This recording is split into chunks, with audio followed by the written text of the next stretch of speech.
ने आधुनिक मशीनें जो हैं वो आज मुहैया कराई हैं, एक सौगात दी है। आयुष्मान योजना के तहत ये मशीन जो है वो मुहैया कराई गई हैं। और अब सीधे आपको उत्तराखंड ले चलते हैं, जहां पर भारतीय सैनिकों को सम्मान में क्या कुछ कह रहे हैं मुख्यमंत्री पुष्कर सिंह धामी, सुन लेते हैं। हर एक घर से एक न एक व्यक्ति वहां पर सेवा देता है और उस समय का मैंने वो क्षण देखे हैं।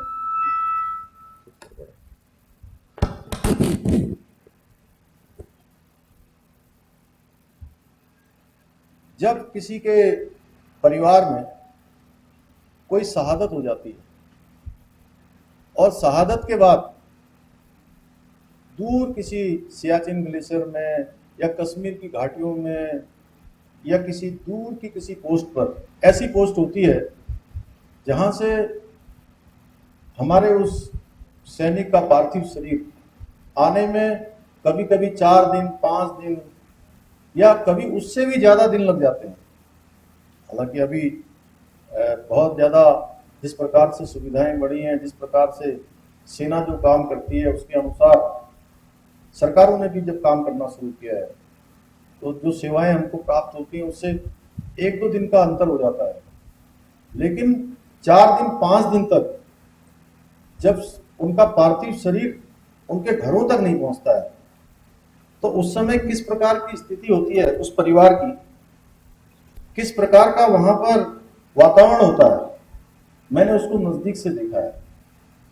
उनकी माँ, उनके परिवार, उनके बच्चे, उनकी पत्नियां, उनके नातेदार रिश्तेदार, जिस प्रकार से उनका विलाप होता है वो वास्तव में असहनीय होता है।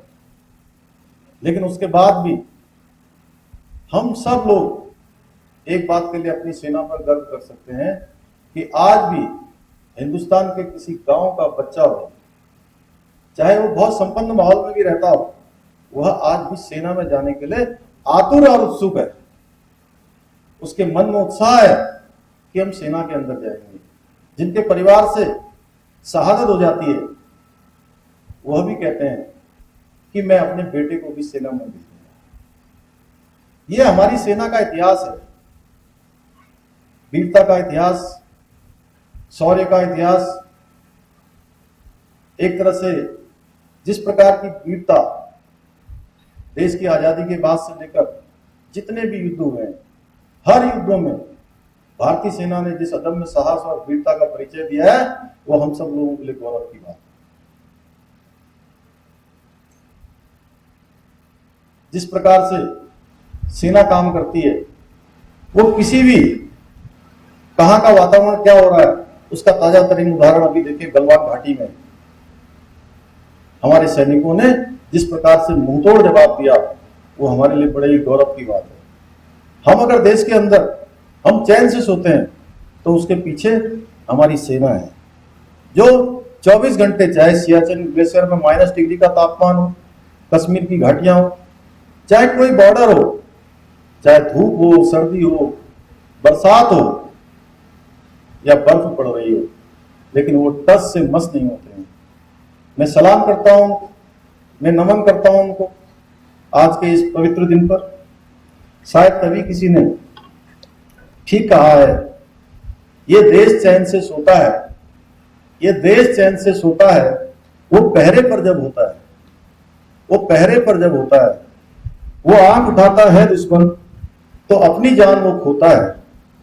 उनकी वजह से आज सुरक्षित है ये सारी आवाम है। सरहद पर खड़े रखवालों को मेरा दिल से सलाम है।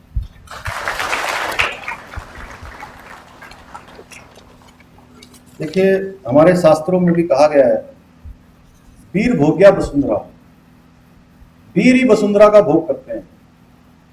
और आज मोदी जी के नेतृत्व में, देश के यशस्वी प्रधानमंत्री मोदी जी के नेतृत्व में हमारी सेना का मनोबल बढ़ा है।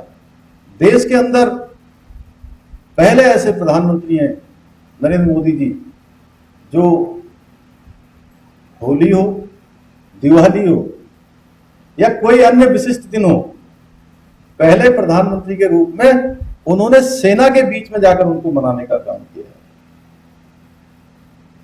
अभी अभी आपने देखा होगा सियाचिन में गए थे, पहले दिवाली में किसी पोस्ट पर चले गए थे, सेना के मनोबल को लगातार उनके नेतृत्व में बढ़ाने का काम हो रहा है। ये वीरों की वीरता ही सुनिश्चित करती है कि कोई भी राष्ट्र शांतिपूर्वक अपनी उन्नति के मार्ग पर अग्रसर हो सकता है।